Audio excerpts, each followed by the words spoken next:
প্রিয় দর্শক, আসসালামু আলাইকুম রহমতুল্লাহ। মক্কা ও মদিনার পরে আল আকসা মসজিদকে মুসলমানের জন্য তৃতীয় পবিত্র স্থান মনে করা হয়। প্রতি বছর ফিলিস্তিন এবং পৃথিবীর বিভিন্ন দেশ থেকে হাজার হাজার মুসলিম আসে এই মসজিদ প্রাঙ্গণে। মসজিদটিকে ফিলিস্তিনের প্রতিরোধের প্রতীক হিসেবে দেখা হয়। বহু বছর ধরে আল আকসা প্রাঙ্গণে ইসরায়েলি বাহিনী এবং ফিলিস্তিনদের মধ্যে সংঘর্ষ ও প্রতিহিংসার ঘটনা ঘটছে।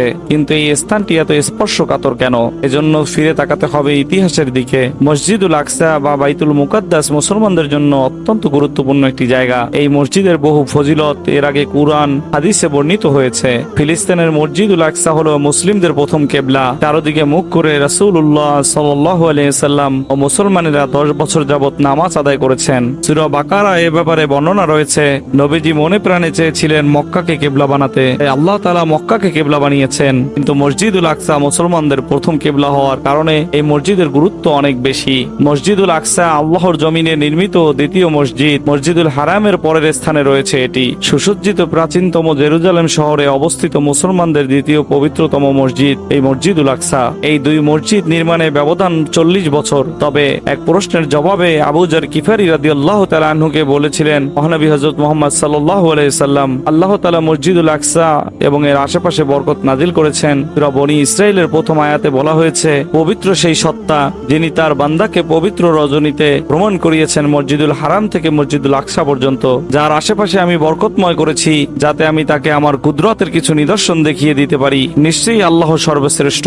মহানবী হযরত মুহাম্মদ সাল্লাল্লাহু আলাইহি ওয়াসাল্লাম মিরাজের রাত্রে হযরত জিবরাইল আলাইহিস সালামের সাথে মক্কা থেকে মসজিদুল আকসা এসেছিলেন। এখানে তিনি নবীদের সাথে নামাজ পড়েছেন। অতঃপর 7 আসমানে ভ্রমণ করেন এবং সেখান থেকে একাকী রফরফে আহরণ করেন। আহরণের মাধ্যমে ভ্রমণ করে আরশে আজিম পর্যন্ত পৌঁছেছেন। তিনি আল্লাহর সঙ্গে সাক্ষাৎ করেন আমাদের প্রিয় নবী। পাশাপাশি জান্নাত জাহান্নাম পরিদর্শন করে 5 ওয়াক্ত নামাজের নির্দেশনা নিয়ে পৃথিবীতে ফিরে আসেন। নবী করিম সাল্লাল্লাহু আলাইহি ওয়াসাল্লামের মিরাজের সূচনা হয়েছিল মসজিদুল আকসা থেকে। এই মসজিদ নবীজির মিরাজের সাক্ষী। হযরত মুসা আলাইহিস সালাতু ওয়াস সালাম দোয়া করেছিলেন মসজিদুল আকসার পাশে তার কবর হোক। সহিহ বুখারীতে বর্ণিত আছে, বহু নবী রাসূলের কবর আছে বাইতুল মুকাদ্দাসের আশেপাশে। আল্লাহর একজন নবী এই মসজিদের কাছাকাছি শায়িত হওয়ার জন্য আল্লাহর কাছে দোয়া করেছিলেন। সেখান থেকে এই মসজিদের ফজিলত গুরুত্বপূর্ণ ফুটে ওঠে। নবী করিম সাল্লাল্লাহু আলাইহি ওয়াসাল্লাম বলেছেন, কিয়ামতের আগে 6টি ঘটনা ঘটবে। তার মধ্যে একটি হলো এই বাইতুল মুকাদ্দাসের বিজয় হবে। বাইতুল মুকাদ্দাস মুসলমানদের হাতে আসবে। হযরত ওমর রাদিয়াল্লাহু তাআলা আনহু এর যুগে এটা মুসলমানদের হাতে এসেছিল,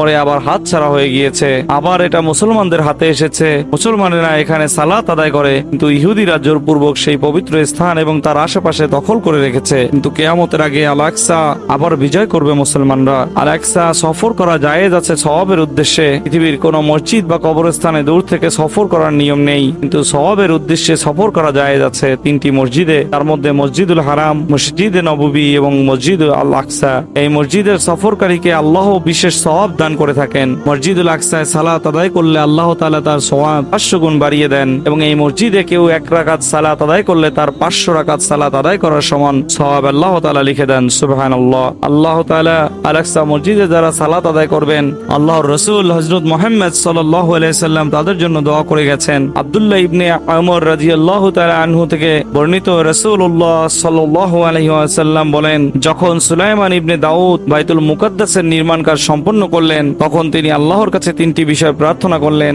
তার মতন শাসন ক্ষমতা, এমন রাজত্ব তারপরে আর কাউকে প্রদান করা হবে না, এবং আগমনকারীর পাপ ক্ষমতা পরে পূর্বের জন্মের দিনের মতো নিষ্পাপ করার প্রার্থনা করেছেন।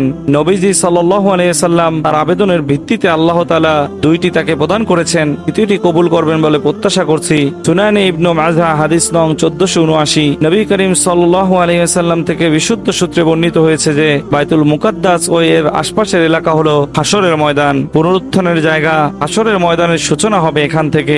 এই ফিলিস্তিন থেকেই শুরু হবে কিয়ামত। নতুন নতুন ইসলামিক ভিডিও পেতে আমাদের চ্যানেলটিকে সাবস্ক্রাইব করে রাখুন। ধন্যবাদ সবাইকে। আসসালামু আলাইকুম ওয়া রাহমাতুল্লাহ।